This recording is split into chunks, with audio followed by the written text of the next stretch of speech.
Well, I wasn't really going to touch this because I normally don't, play when it comes to the stories of Trump and the media going back and forth and the media making stuff up about Trump or treating him unfairly, because plenty of people talk about that. It happens all the time.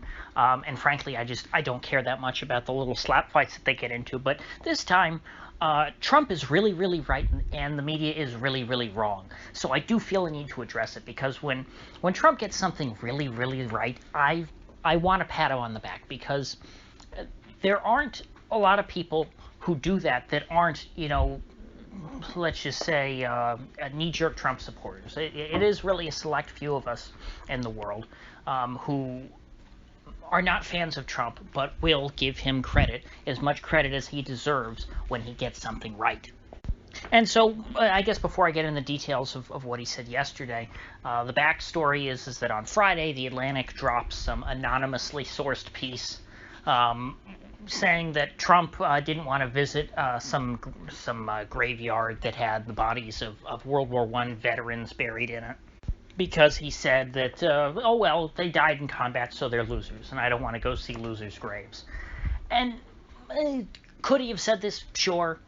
Did he say it? Probably not.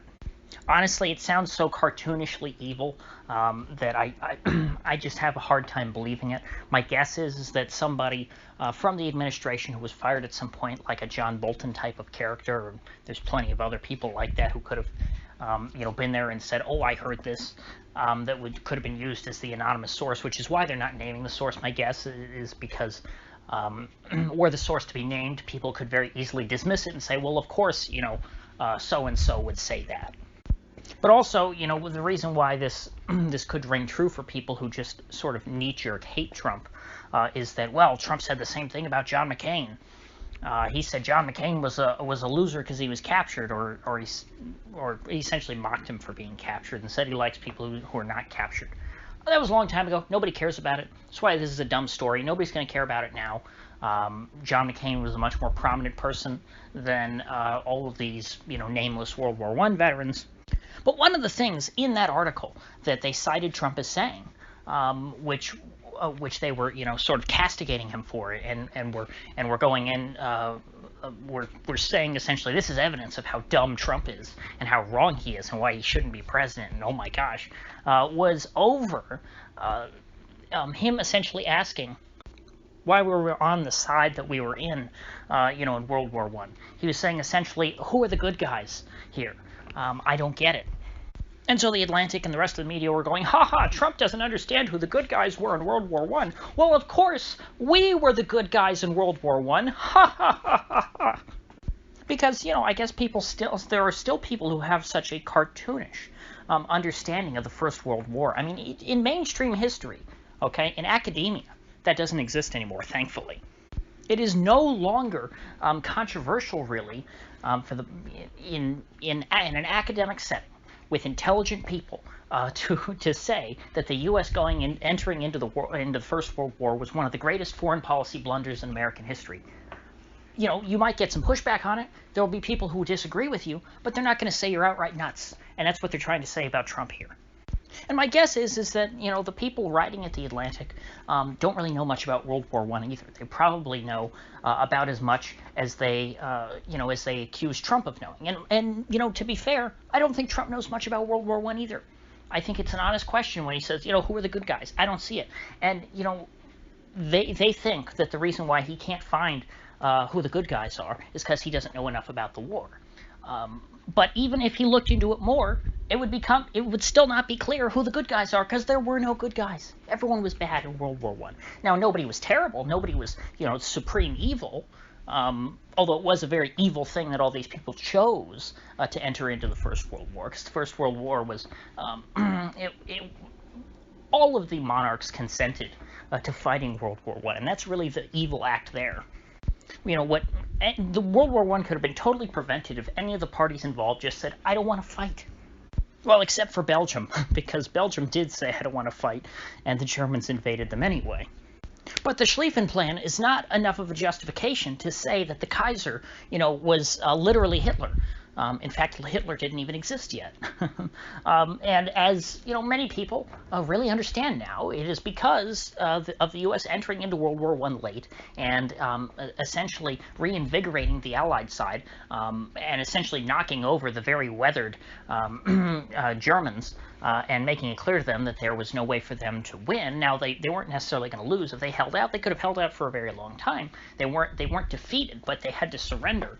Well, they actually still were occupying French soil. So, in terms of, normal war practices, it's either conquer or be conquered. They were still holding on to French soil. They had not been pushed back into German territory by any means, but they knew that with the strength of the Americans, there was nothing they could do. So they surrendered. And the result of that was the Treaty of Versailles, which heavily punished the German people for no reason. I mean, the Kaiser got to leave. The Kaiser was the only person responsible in Germany for World War I. No other person had the authority.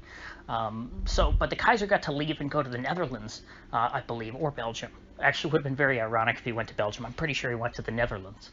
Don't think he'd be welcome in Belgium. And the German people who were left behind to pick up the pieces were, crushed into the mud.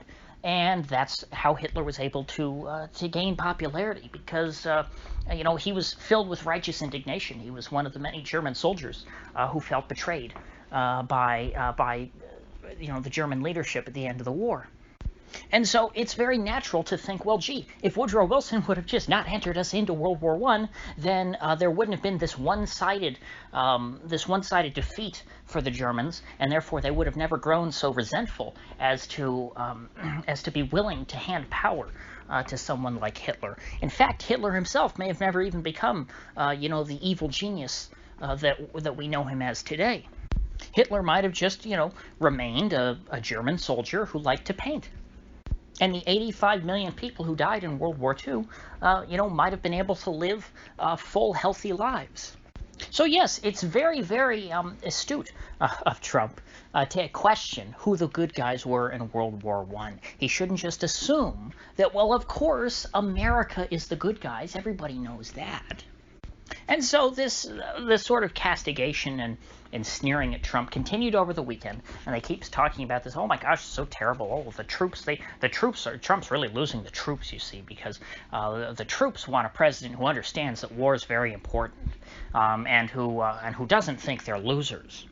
And so finally, yesterday on Labor Day, Trump addressed all of this, and in addition to saying that, well, of course it's fake that he called dead World War I soldiers losers, which, I mean, I would lean towards saying, yeah, that's probably fake. But if he did, I don't really care. But he decided to address this idea that the military doesn't like him.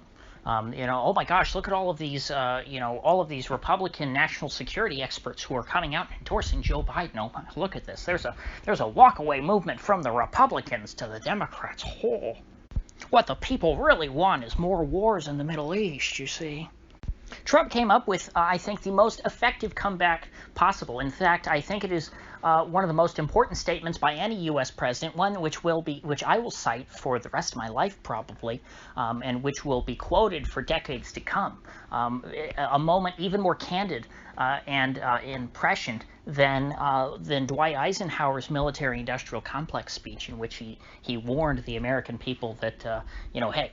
After World War II, we built up all of these companies that are very much reliant on arms sales to the government and who want to start wars overseas and get the U.S. involved in all of these foreign conflicts in order to essentially create a reason for the taxpayers to buy more weapons from them. You need to be careful of that. And I'm very glad that Ike warned people of that. That's where we get the term military-industrial complex. So another great contribution of his. And Trump has referenced it in the past. There was it was either this year or late last year, Trump gave an interview, I think it was with Bret Baier, in which he said, the military-industrial complex is real, and they want to start more wars. And they don't like me very much. That was good lip service, but I still don't feel like Trump's doing a whole lot other than not starting new wars to end the current ones. Of course, the war in Yemen is the most glaring example. But yesterday, what Trump said was the most the most spot-on thing he's ever said about anything. This was really Trump at his best. And what he said was, "I'm not going to say the military's in love with me," and I'm paraphrasing here.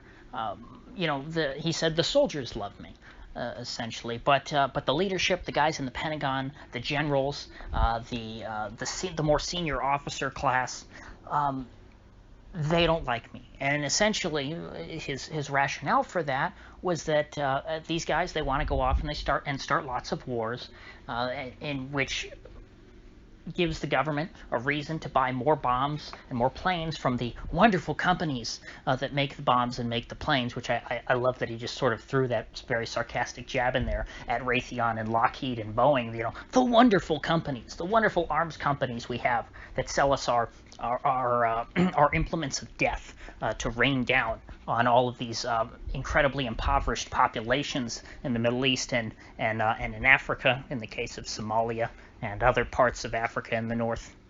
These generals like to make their buddies at these wonderful companies happy because, of course, who works in the highest levels at these companies like Raytheon and Boeing? It is, of course, in addition to retired politicians and things, retired people from the national security state and from the Pentagon, retired generals, people like Jim Mattis and other generals.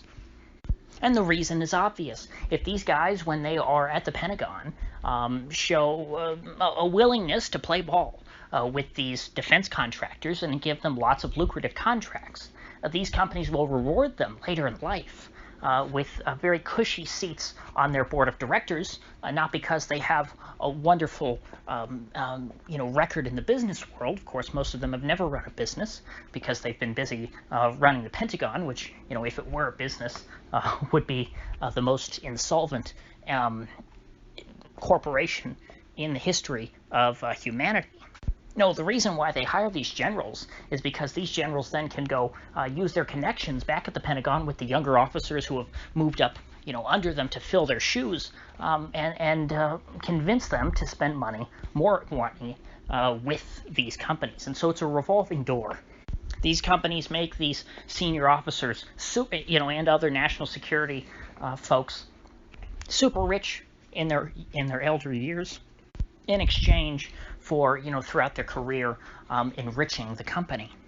It's a very sick part and twisted part of the military-industrial complex, but this is how it works. And I have to say that I greatly appreciate Trump pointing that out, and sadly, most Americans will not be able to appreciate his message. But he articulated it beautifully. It was better than the way I've described it. It really is something that he's clearly thought about. It's something from the inside. He's looked at it. He's watched the way that Jim Mattis left, and these other guys who have left the administration have gone on to work in these defense, for these defense contractors. Nikki Haley, a great example. Nikki Haley left, who, of course, she's a big neocon war hawk, who, God willing, will never be president of the United States. She was Trump's ambassador to the United Nations. She leaves. What happens then? Oh, she joins the board of directors of Boeing. The people who make wonderful airplanes, because Nikki Haley, as the governor of South Carolina, she just knows so much about airplanes. I mean, these people really are disgusting. And Trump, rightly, I think, is proud to be disdained by these people. These are detestable human beings, and so therefore, if they like you, that would make me really try and reflect on my actions in life. What about me is filthy enough to make these folks comfortable with my, in my presence.